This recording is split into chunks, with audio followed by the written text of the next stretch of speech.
Gonna cook that pizza. Alright, welcome back for minute 16 of Iron Man 1. I'm Brian. I'm Richard. And this is I Love You 3000 Minutes, the podcast where we traveled back in time using the Eye of Agamotto, wiped our own memory so we don't know what's coming up, just to watch the entire Infinity Saga one glorious minute at a time. From Iron Man 1 to a movie that I have no idea what's about called Spider-Man Far From Home? What?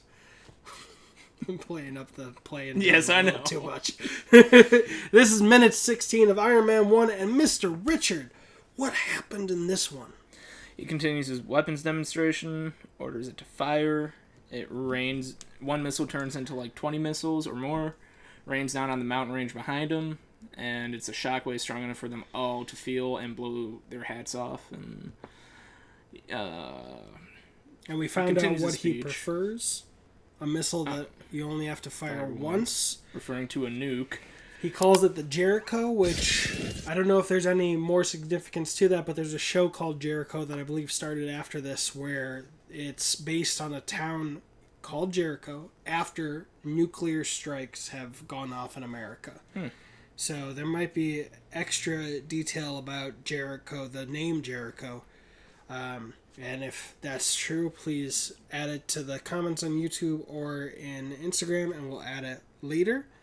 But he does the glorious now GIF, which is putting out his hands while it explodes in the background. And just like you said, hats off. We get a bigger view. So minus Tony, there's 1, 2, 3, 4, 5, 6, 7, 8, 9, 10, 11... 12, 13, 14 people we can see in this wide shot who have been watching. And he stumbles a little bit forward, goes over to hashtag Stark Industries, another branded cooler with alcohol in it. And I can't read what the alcohol is. I think there's one that says 11 years. And there's definitely some Blue Label and some martini glasses and ice. And he's got his scotch on the rocks already. And when he says, I'll throw one of these in for the sale of every 500 million or more, do you think $500 million or 500 million missiles? $500 million. Those missiles cost thousands each anyway, you know, so. Because, I mean, he says, I'll throw this in with every 500 million or more. Because he says 500 million or more. And if it's the number of missiles, that would just make me laugh at his speech. Right. The weapon that only needs to be fired once. Whether it's money or number of missiles, it's still more than one missile. Mm-hmm. Realistically, they should be able to buy 2 missiles and be done. We fired it once, we buy one more missile, and they know we got this missile. You know, to be honest, we don't know the context. It could be to end a skirmish with just one battle, one force. It's just like, hey, you don't need to fight, you don't need to sacrifice any troops, just and carpet bomb them all, essentially. And that might be, you know, that might be what he meant by just fire one missile. It's kind of hard. I don't know the context really, even watching this, you know. Minute by minute. It is a cool speech. Yes, exactly. You know, I prefer the one you only fire once. And I swear he said Spider Cave in this speech. So it must be somewhere else. Maybe Obadiah Stane says it later. Yeah. But like, I remember seeing a missile that cost 300,000, just one missile. So it's like, just, you know. Yeah, 500 million missiles is a lot of missiles. Yeah, you could literally, all the shrapnel from just the metal could, like, line Afghanistan. Jeez, that's depressing.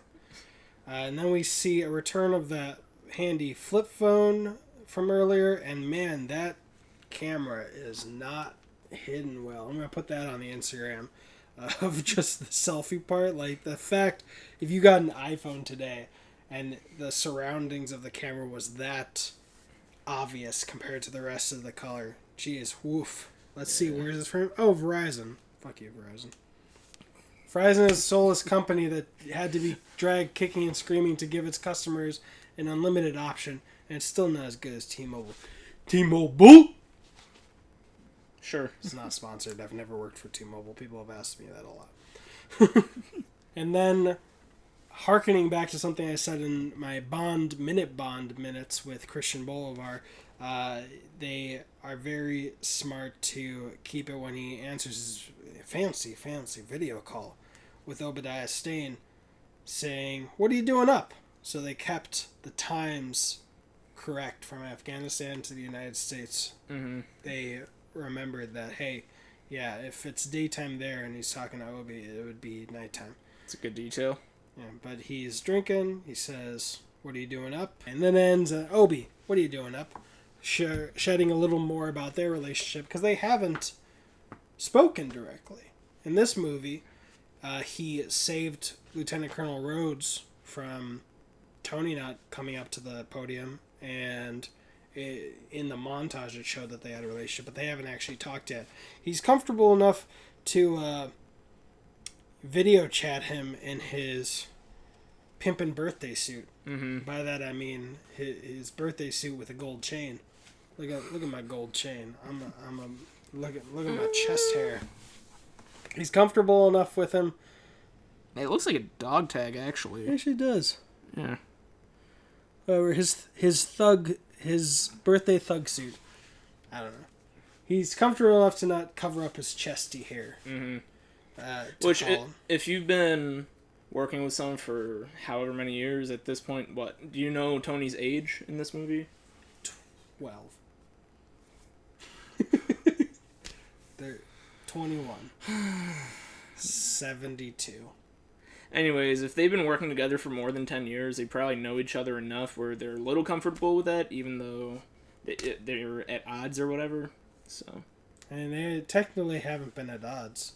Not yet. That we know of. What are you talking about? What are you talking about? He's got the light in the background. But yeah, it's a nice beard. I like Jeff Bridges with the Obi look. Jeff Bridges. Matt Damon. We got some soldiers in the background carrying big cases.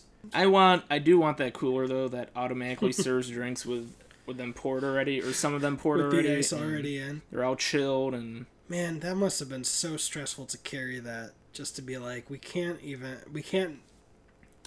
have one person drop it because then his drink will be spilled. How they would do it is that they would be secured while they're in there, and then when he opens the lid, they unsecure and then they raise out. But I mean, his glass is still, there's no top to the glass, so they technically could angle it enough that the liquid spilled out. That's all I'm saying. Just knowing that there's one glass with his drink, and like, I swear to God, if Tony Stark has to pour his own drink, it's you're in my ass.